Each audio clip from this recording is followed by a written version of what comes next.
Greetings, this is Darth Vader, and it's time for some chaos as we explore what if Maul and Savage had killed Darth Sidious. Let us go back to their fateful confrontation in Maul's throne room. Palpatine tries that ridiculous maneuver of pulling the two young fighters off the ledge with him. As they go flying towards the ground, a random speeder appears out of nowhere, and it crushes into Palpatine, breaking every bone in his body. He lands on the ground, writhing in agony, when Maul and Savage decapitate him, killing the Sith Lord. After laughing their asses off over how easy their victory was, they immediately get hard at work and resurrect Mother Talzin. Meanwhile, absolute chaos ensues in the Republic because although Palpatine was evil, he provided stability and continuity over the government, and without this it devolves into warring factions. The faction that was loyal to Palpatine and wanted to become an empire gets into conflict against the faction that is loyal to democracy and wanted to stay a republic. You end up with literal fistfights taking place in the Senate chambers, which makes it look less like a futuristic space galaxy adventure and more like Australian Parliament from your galaxy. Meanwhile, Count Dooku hears of the death of his master, and he accelerates his plans to crush the Republic and capitalize on the vacuum of power and the disorganization of the Republic, which causes him to lead the Separatist army to various victories and take control of planets the Republic had previously liberated. The Jedi sense this power vacuum as well, and they break into the Senate chambers, declare a galactic emergency, and take over the Republic, with Mace Windu being temporarily installed as the interim Supreme Chancellor. Meanwhile, Darth Maul is consolidating power on his own. After resurrecting Mother Talzin, he goes to his Mandalorians and all the crime syndicates that he controls, and he begins to hatch a plan to form a hostile takeover of the Separatists from Count Dooku. So first, Darth Maul assassinates General Grievous, which isn't that difficult given that Grievous is not even Force sensitive. Mother Talzin manipulates Asajj Ventress into joining the plan as well, and they all go and assassinate Count Dooku.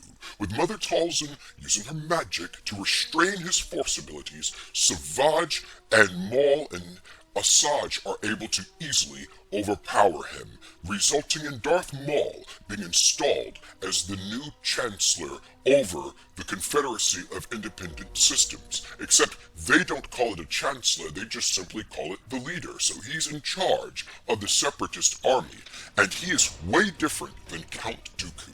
Count Dooku represented lawful evil. Meanwhile, Darth Maul represents chaotic evil, and he takes the battle plan in a different direction, resulting in absolute pandemonium in the galaxy, because Darth Maul leads the Separatists to commit a series of aggressive war crimes to create a shock and awe campaign to break the spirit of the Senate and the Jedi. They do things like having Separatist starships kamikaze themselves into Jedi, destroying them on the battlefield. They bomb hospitals where people are recovering, and they even have Savage oppress, kidnap senators, and torture them, and break their minds so that they become servants to him and are able to leak classified information to Savage and Darth Maul, making their war efforts even more successful.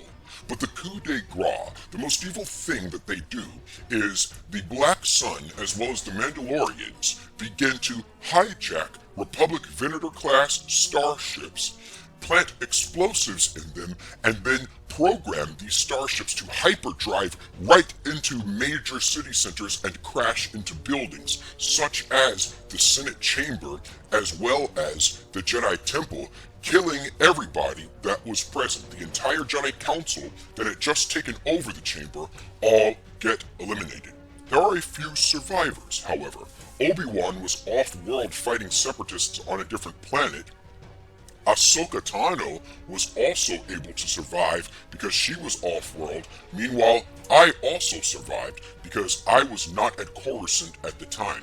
I was back on Naboo uploading the Luke and Leia files onto Padme's hard drive. But the three of us have seen enough. We have seen that the Jedi were unable to control the situation, and so we conclude that the Jedi ways do not work. We decide to have a campaign of aggression and shock and awe of our own. Even Obi-Wan comes to acknowledge that sometimes you have to use aggression to drive away evil. So we launch our counterattack. I find and assassinate Asajj Ventress in a pretty easy duel. She's low tier compared to me. Meanwhile, Obi-Wan, Ahsoka, and the remaining clones go and kill Savage Opress as well as Mother Talzin, and they take Savage Opress's head and shove it in a bag. Obi-Wan goes to confront Darth Maul in front of an audience and challenges him directly to single combat.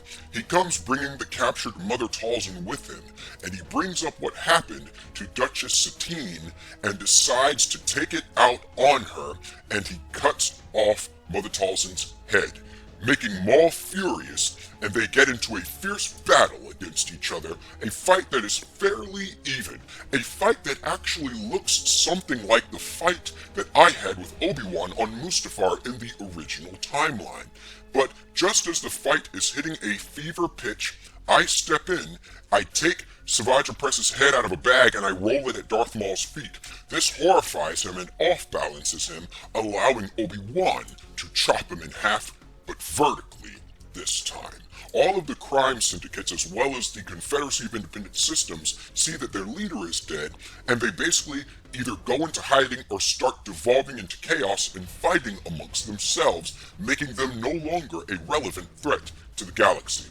Obi-Wan, as the senior surviving Jedi general in the Republic, is the senior most military officer even alive in this organization.